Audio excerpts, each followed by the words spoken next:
Welcome back, everybody, to the GSMC Hoops and Heels Women's Sports Podcast, brought to you by the GSMC Sports Network. Oh my gosh, my voice is like going away. So sorry about that. So we just got done talking about the NWSL draft picks and how they're doing right now in the season, and we're now going to talk about some Olympic updates. We're going to talk about two things: Gabby Douglas's withdrawal from Olympic trials and the qualified soccer teams that you guys should keep your eyes on. So, as we all know, Gabby Douglas went to make a comeback in the Paris Olympics. We all watched her in the 2012 Olympics, or at least know about her making history as America's first Black all-around Olympic champion. I'm going to pull a picture up just because it's more fun that way. During the Olympic trials in San Jose, California in 2012, Gabby Douglas placed first in the all-around rankings, and through that she secured the only guaranteed spot on the women's Olympic gymnastics team. During the actual Olympic Games, Douglas was the only one on the U.S.A. team to compete in all four: the vault, uneven bars, balance beam, and floor exercise during the finals of the team competition. She then won the gold medal in the individual all-around, and the team itself also won gold at the Olympics. In 2022 is where arguably Gabby was really starting to make her comeback. In October 2022, several gymnastics media outlets reported that Douglas returned to training at WOGA in Texas. So actually, Gabby was supposed to make her competitive return in February at the 2024 Winter Cup, but she then had to withdraw, unfortunately, after testing positive for COVID-19 2 days before the competition. That really was rough because it definitely was going to be her first time coming back, and everybody was excited to see her. And there were so many rumors of her. Is she competing? Is she not competing? Is she actually training? Is she not? So it is unfortunate that she had a withdrawal then. And then she started training specifically for the Paris Olympics, and she really made that known that this was her goal, to go to the Paris Olympics. So the 2024 Olympics would be the first time where she would be competing since 2016. Douglas competed at the American Classic in Katy, Texas, and it wasn't the most perfect performance that she would have wanted. She landed one of the best vaults of that afternoon, but unfortunately she had some stumbles on the uneven bars, so she did not meet all of the points needed for all-around qualification at the national championships. It was quite shocking for a lot to see her struggle on the uneven bars because that was known as her best event. She did qualify for the uneven bars, vault, and balance beam anyway for the Core Hydration Classics, just not the floor. So she competed at the Core Hydration Classics on May 17th to the 18th. In her first event, the uneven bars, Douglas scored just a 10.10 and fell twice on pirouetting skills. As gymnasts made their way to the second rotation, the live event stat sheet inserted all 0.0 for Douglas's remaining three events, which signified her withdrawal. A lot of the spectators, including myself, were very confused. It looked like she was challenging mentally more than physically. She seemed very disappointed in herself, and it was very heartbreaking seeing her have those issues on the uneven bars. She specifically fell once, I can't even explain it very well, but she twisted her body the wrong way, fell, and then after maybe 5 minutes later, she got back up and then just got off the bar, it looked voluntarily. I don't know that 100%, but it just looked very much like she felt like she needed to get off the bar. It wasn't like an accidental fall. Anyway, on the brighter side though, she already qualified to compete on vault and balance beam at the U.S.A. Championships, which will take place today through June 2nd. So even though she dropped out of the other events at the Classics, Douglas would still be able to compete in those events at the championships. However, Gabby Douglas ended up withdrawing from the championships, which means that she will not be able to compete at all in the Paris Olympics. She said she withdrew because of an ankle injury which she sustained during training, but she also said she intends to continue training in preparation for the 2028 Olympics in Los Angeles.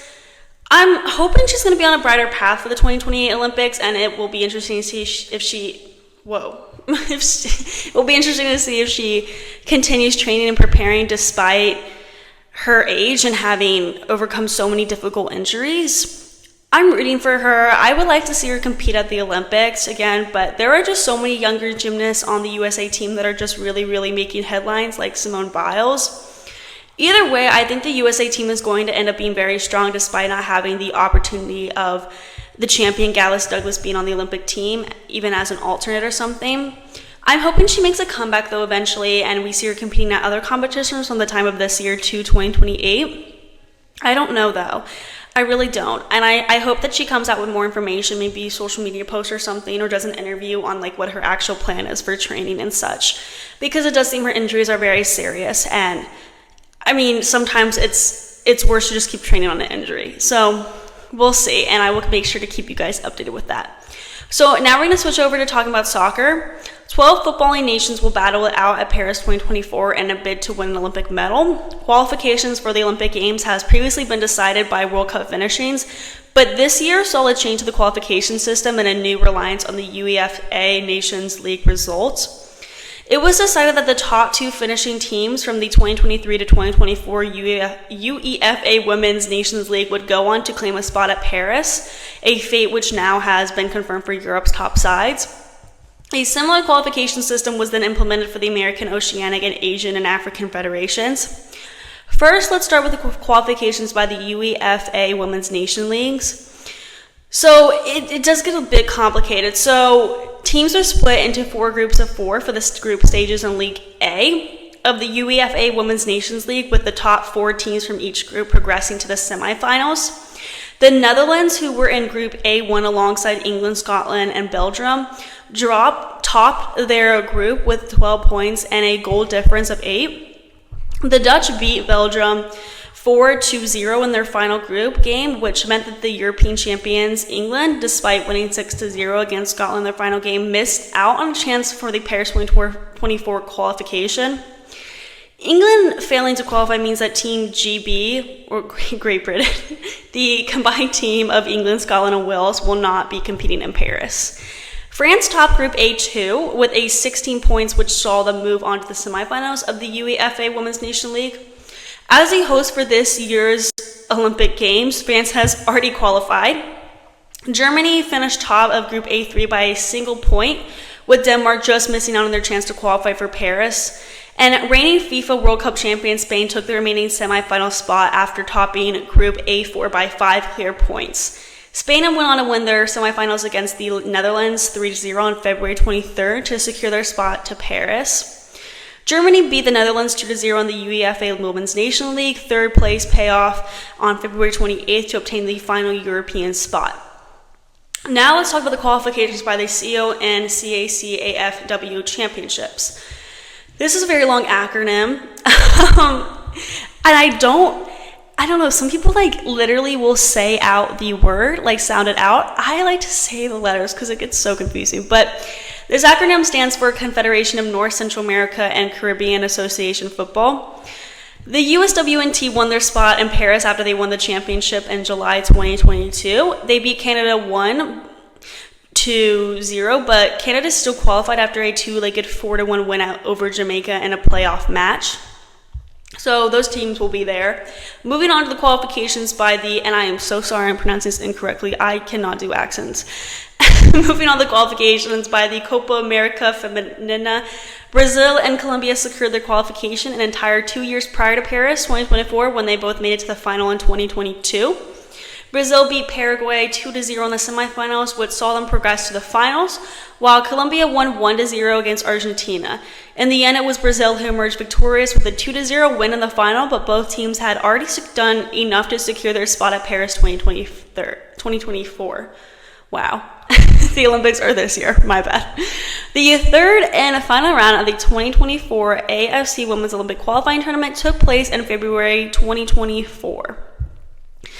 Australia beat Uzbekistan 3-0 and 10-0 to qualify for Paris, while Japan defeated North Korea 2-1 at home after drawing 0-0 in the first leg.